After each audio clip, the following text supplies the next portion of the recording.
Peace. It's your boy Selah Shalom in the building, up in Brooklyn. Yes. Who you looking at right now with the legendary Yeremiyahu ben Israel. Oh man, honor and respect, man. Indeed, King. Yo, just go in a little bit on your background about how you became an Israelite, what drew you into the Torah, and just start from there, King. Well, I was born in Haiti. Came to America since I was a little young boy. How I came into this way of life, I was going through some changes, you know. As the Bible says, upon your own affliction, you shall seek me early. So I was on the train, you know, riding the train, and I met this guy. His name was George Richard. I'll never forget that. And I think it was one precept that he shows me, Jeremiah chapter 10, verse 2, over the first chapter. Then we exchanged number, then he called me, then we were going in. So he invited me to one of those temples. It was actually in Harlem. So I went there a couple of times, but actually when I was going down there, I had school at the same time, so it was like an off and on type of thing. You know, I didn't really go fully every Saturday or consistently every week. Graduated, became a therapist, and there's a lot of things that I started as a Messianic, to tell you the truth. I grew up in a Baptist church. You said Messianic? Yeah, I was. Now, what's Messianic for those who may not know? Messianic is someone that truly believes in a Messiah by the name of. There's so many names for it right now. I really don't understand the names. It went from Jesus Christ to Yahawashi, all kinds of names, which I really don't know where it's actually coming from and how it came about. So to each his own. So I'm not knocking anybody, you know, where exactly they get it, but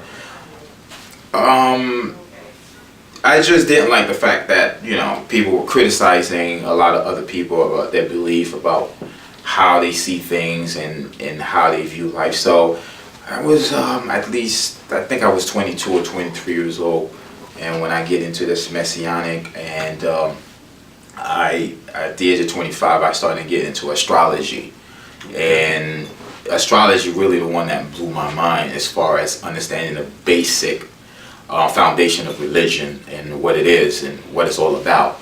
So I went full throttle doing astrology, where people used to tell me, oh, you're evil. Got into it, the zodiac, got into the personality traits, got into the psychological traits of people.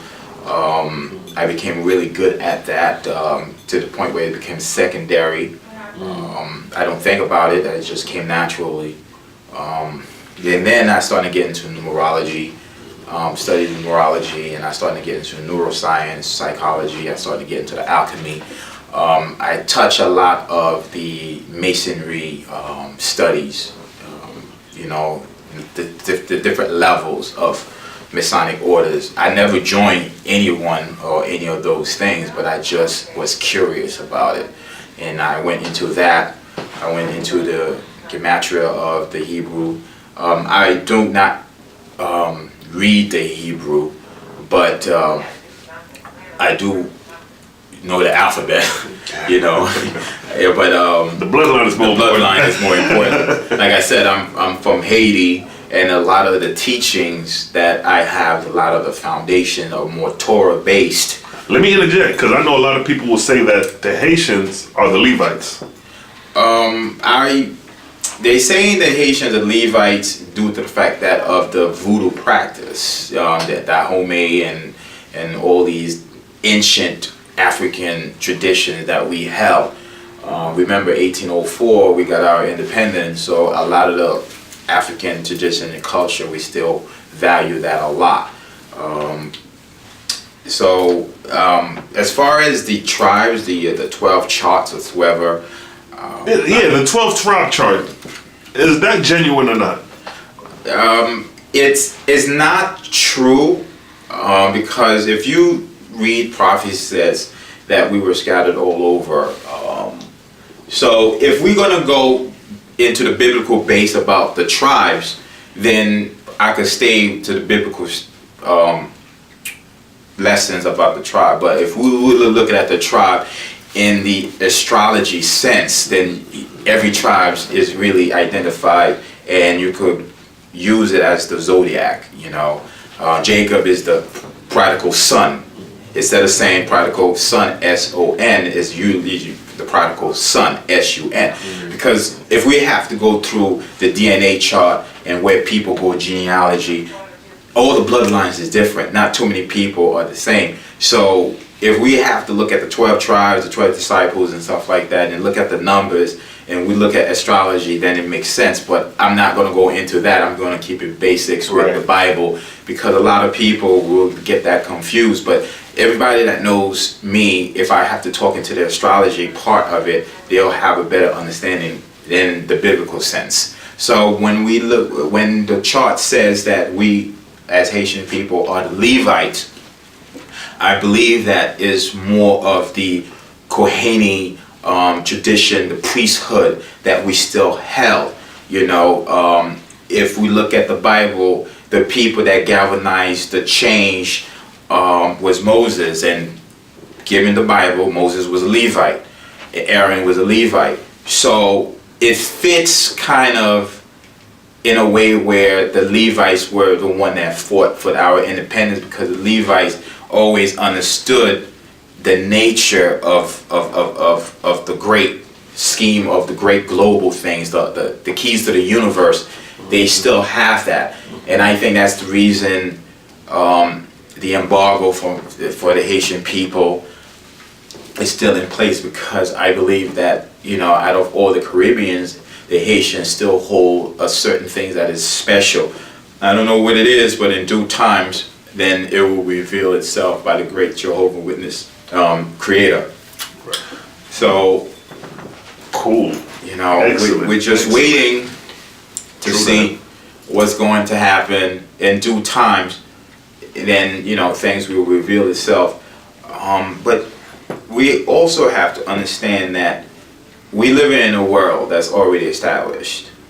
You have to understand it. Every organization in this world are set up to do one thing, but they're not really doing what they're supposed to do. We have to understand that this kingdom, this age, Pisces, going into the Aquarius age, is in transition right now. So the old kingdom is actually pulling away, is about to be destroyed. Destroyed mentally. It's not like Armageddon is coming, the sky is open up, Jesus is coming with two-edged sword and start slamming people and start doing bloodshed. It's not what it is. You know, just like the court system, they said they're going to protect and serve, they don't. The religious people did the same thing. The Bible, you know, is everything in the Bible is there. We just have to unravel the puzzle. And what will make you understand the scriptures is how policies and government works. No matter what nation you are, there's policies in things that's going to be in place. There's people that's going to do things. But in this old kingdom, the Roman and Greek kingdoms, they have policies that benefit them. So when we have our own establishment, we're going to have policies that's going to benefit our people. How is that? What we have to do is really honor one another and give each other respect. And once we understand that, the foundation of honoring and respect and consideration and admiration and humility, then that's when we're going to start seeing things. And also, we have to let go of this meat stuff. You know what I'm saying? We have to eat right in touch on the health. Well, I understand that having to read Genesis chapter 1 verse 29, the Creator says all the fruits and vegetables that I created upon the earth shall be meat for you.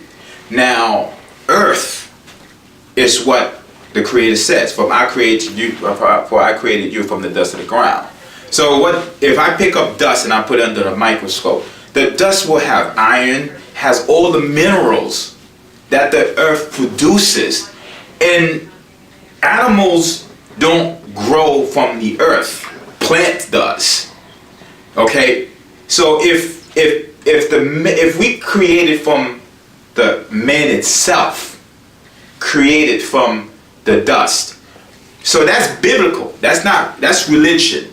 I'm not gonna go to the genetic, the manipulations of genes, and how the gods able to say, let us created by man, because we are created. They said that we are created in the image of the Creator.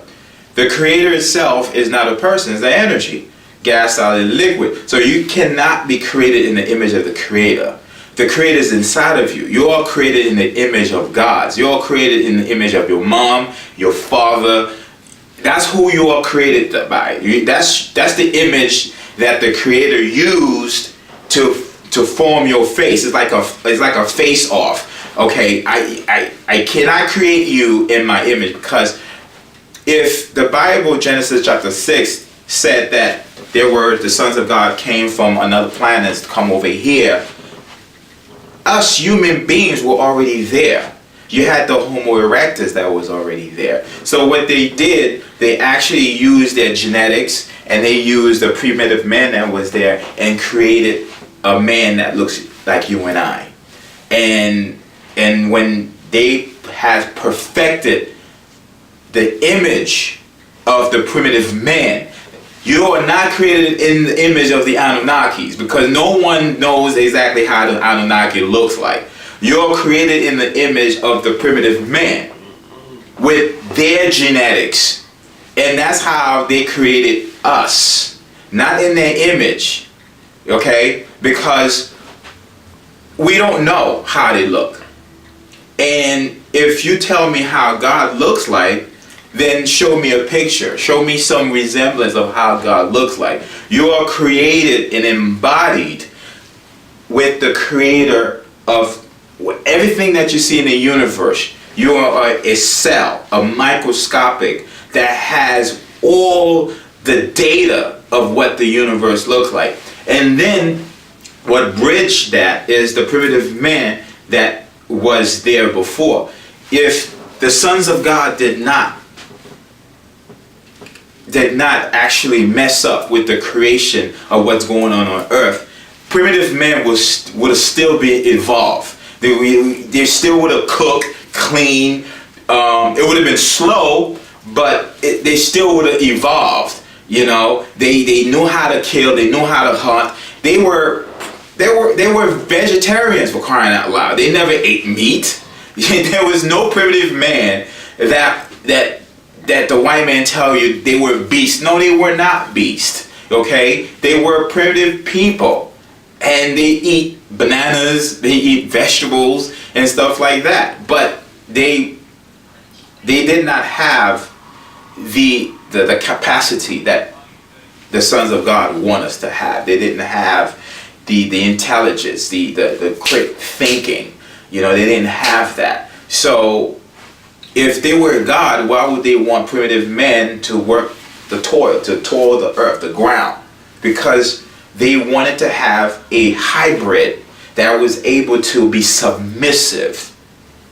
Okay? And that's, to this day, the elites want us as human beings to be submissive to them. They don't want you to think. They don't want you to actually think for yourself. That's the reason they're always trying to manipulate the food, trying to have us think a certain way. They're always trying to come up with different drugs to alter your mindset and stuff like that. That's the reason I said, please, people, you have to be very mindful of what you eat.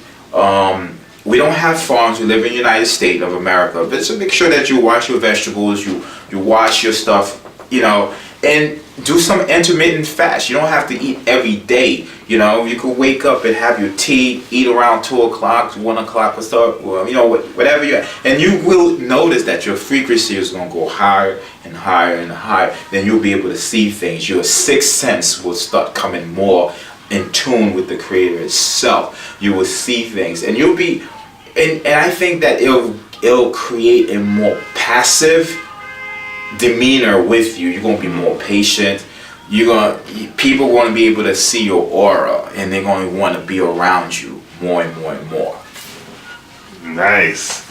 Now I noticed you mentioned the Anunnakis. For some who may not know about the Anunnakis, elaborate. You did elaborate. Well, and there's a lot of people that I know that will say, well, I don't believe in these Anunnaki stories, the Greek stories whatsoever.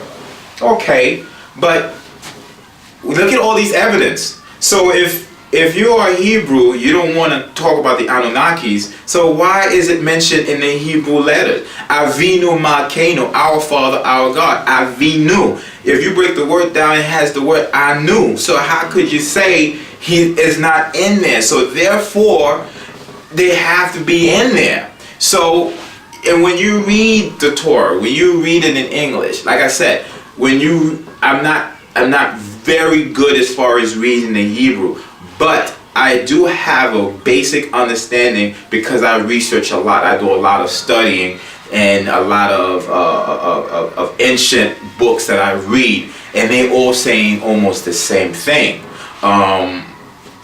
Now, when like I said, I'm not going to get into the astrology of things, but I'm going to touch base on that real quick. When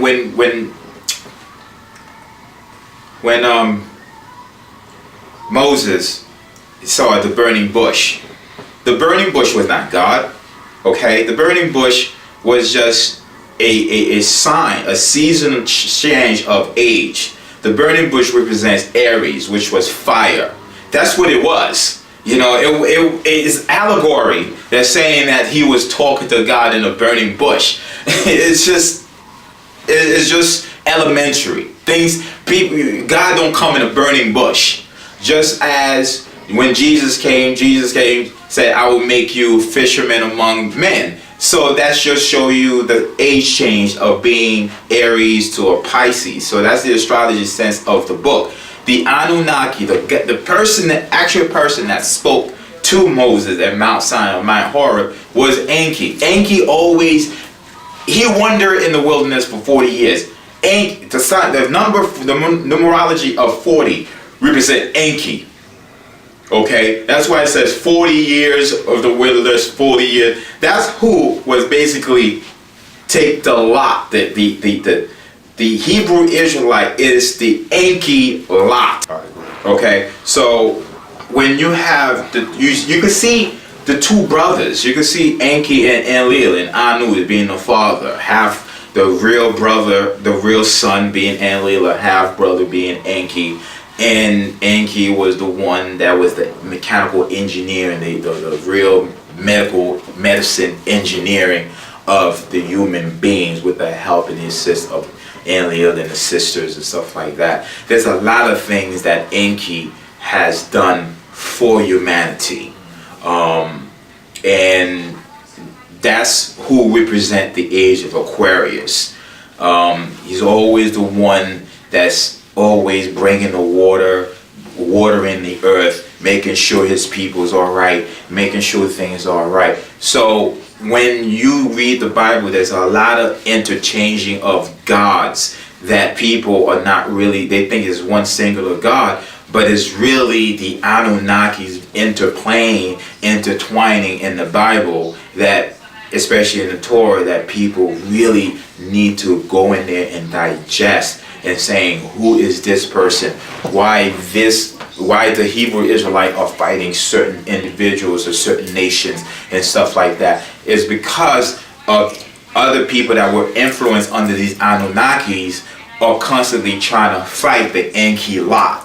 That's why the Hebrew Israelite always are in trouble or in danger, because everything that was forbidden for the Anunnakis to give to human beings, Anki has done otherwise. They tell you not to eat the fruit. Anki said, I'm going to give it to them so they could think.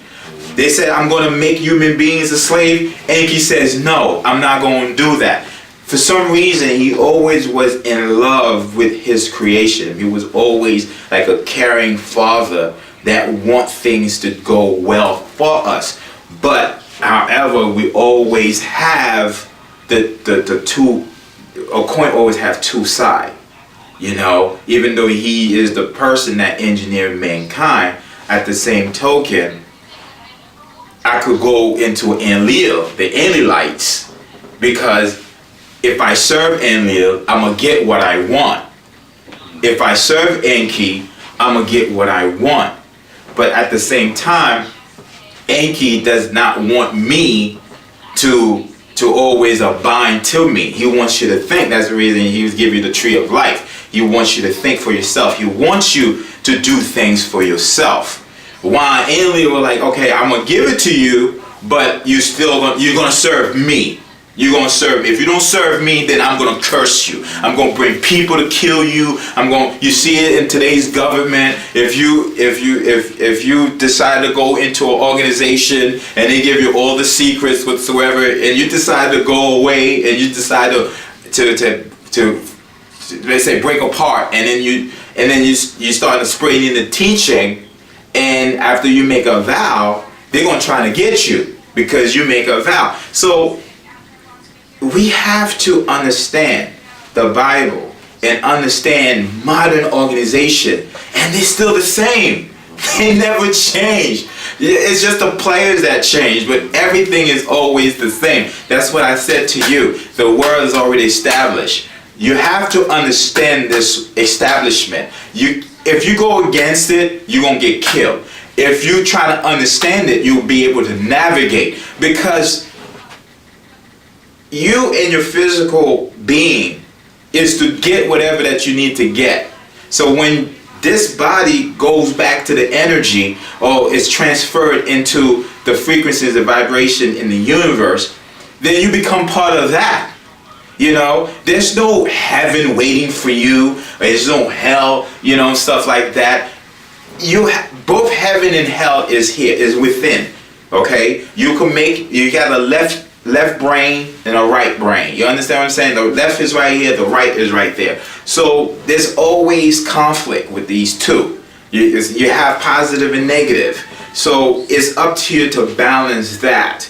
It's up to you to raise your chakras. It's up to you to meditate. It's up to you to understand when you see a brother or sister with good energy. When you see a brother with good energy, you mesh with that. Once you raise your vibration, you will see people that is not around you. If they're around you, they're going to start doing the break dance. You know what I'm saying? You're like, damn, what's wrong with this brother? What's wrong with this sister? Why is she break dancing? Because your energy and your vibration is too much. You start collecting the energy of the sun. You become part of the creator, which is the sun. That's why you shine so bright, because they can't feel that. If your sun, your energy that you get within will destroy another person who is at a low vibration, you will kill this person. That person will die. Either that person run, or that person will try to find a way to get you out. It's just as simple as that.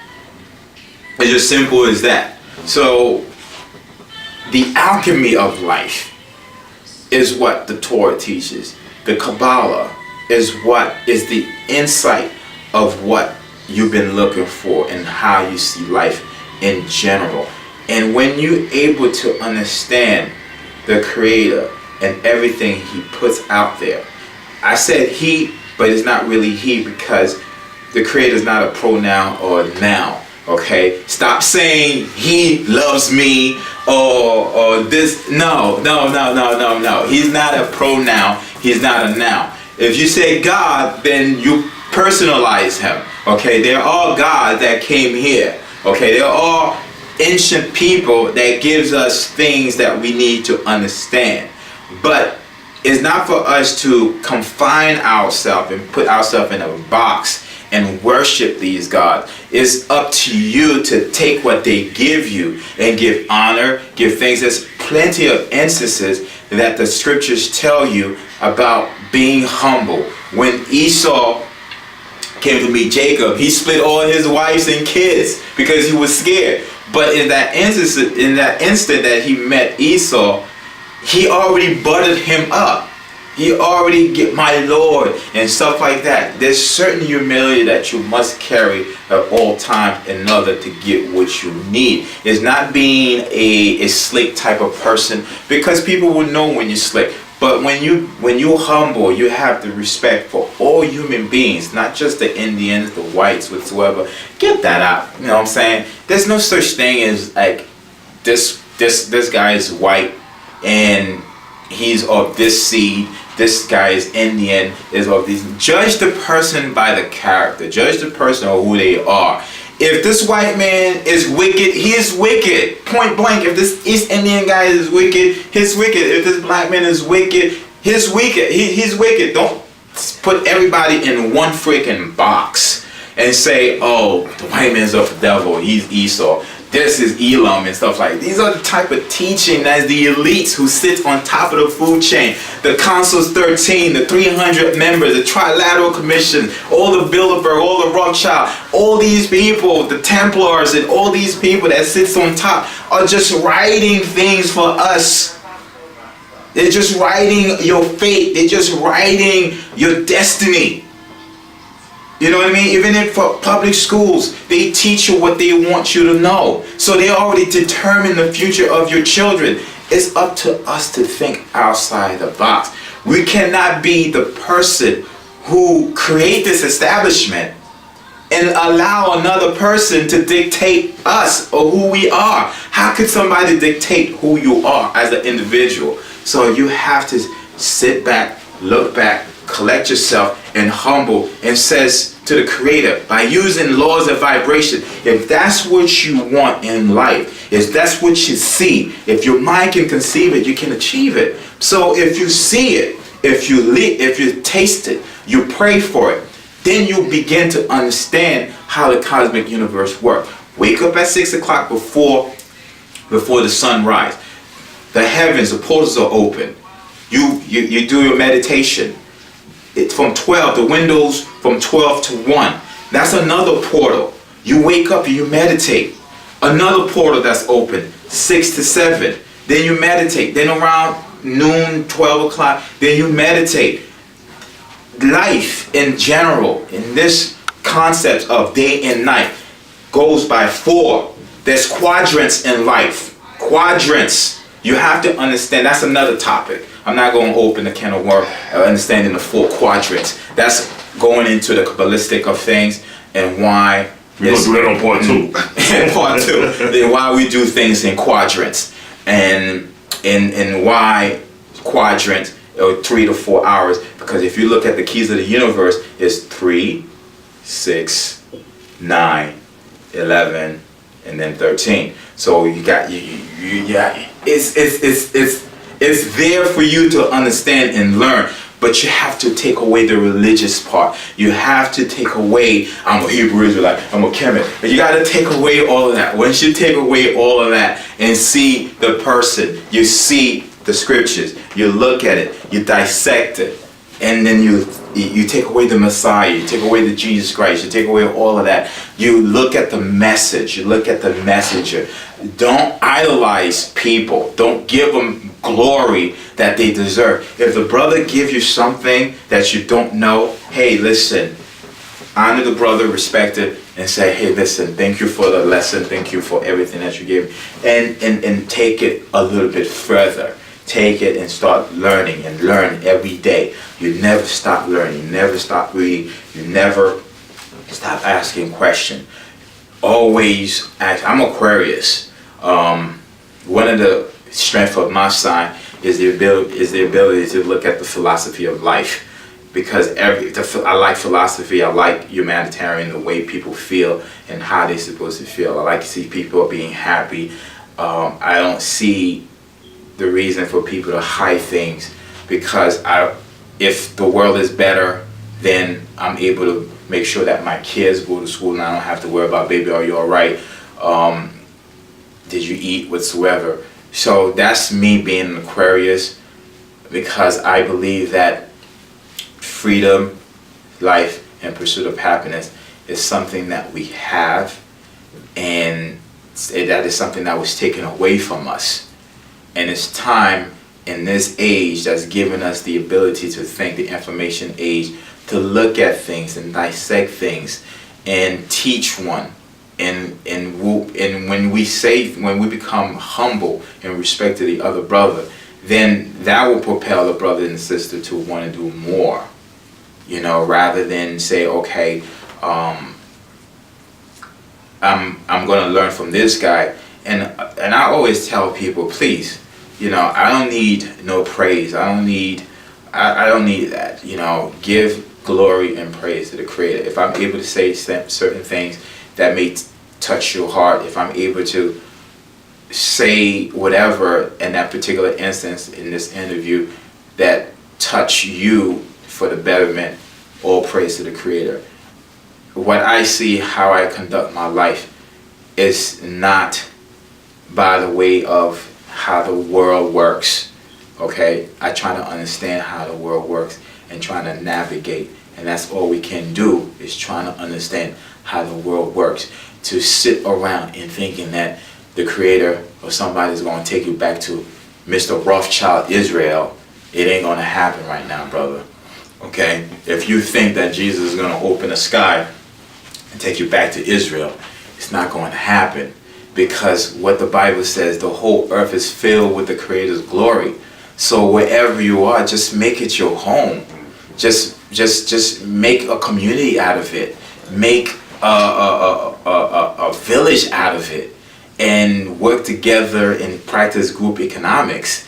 And once you have that, you'll be able to buy politics. You'll be able to get whatever you want. That's what the Jews have. That's what the East Indian has. All these community people from other countries, they come here and establish themselves. They understand the laws of this country.